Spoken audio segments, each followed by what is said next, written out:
સુરતની નવી સિવિલ હોસ્પિટલમાં નવજાત બાળકોની સુરક્ષા વધુ મજબૂત બનાવવા માટે હાઈટેક સુરક્ષા વ્યવસ્થા શરૂ કરવામાં આવી છે।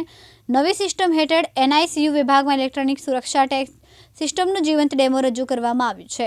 સુરત નવી સિવિલ હોસ્પિટલના સ્ટેમ સેલ બિલ્ડિંગ સ્થિત એનઆઈસીયુ વિભાગમાં નવજાત બાળકોની સુરક્ષા માટે વિશેષ ઇલેક્ટ્રોનિક ટેગ સિસ્ટમ શરૂ કરવામાં આવી। આ નવી હાઈટેક વ્યવસ્થાનું જીવંત ડેમો પણ રજૂ કરવામાં આવ્યું। આ સિસ્ટમ હેઠળ નવજાત બાળકના હાથમાં ઇલેક્ટ્રોનિક સુરક્ષા ટેગ લગાવવામાં આવે। જો કોઈ અજાણ્યો વ્યક્તિ બાળકને બહાર લઈ જવાનો પ્રયાસ કરે અને નિર્ધારિત મશીન નજીક પહોંચે તો તરત જ સાયરન વાગી જાય અને હોસ્પિટલનો સ્ટાફ એલર્ટ થઈ જાય। નવજાત બાળકોની સુરક્ષા વધુ મજબૂત બનાવવા માટે હોસ્પિટલ દ્વારા આ નવી હાઈટેક વ્યવસ્થા અમલમાં મૂકવામાં આવી છે।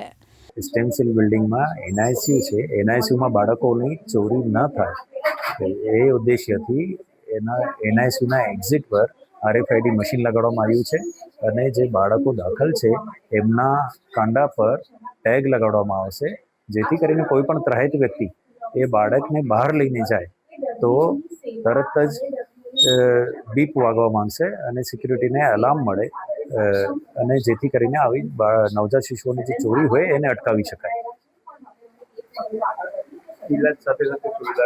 હા, ઇલાજ સાથે આ સુરક્ષા પણ જરૂરી છે। આ બહુ ગંભીર ઘટના છે। કોઈના બાળકની જે ચોરી થાય તો એ ન ચાલે।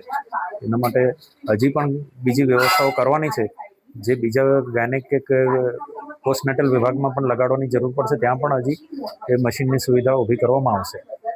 સાબિર સૈયદ, દિવ્યાંગ ન્યૂઝ, સુરત।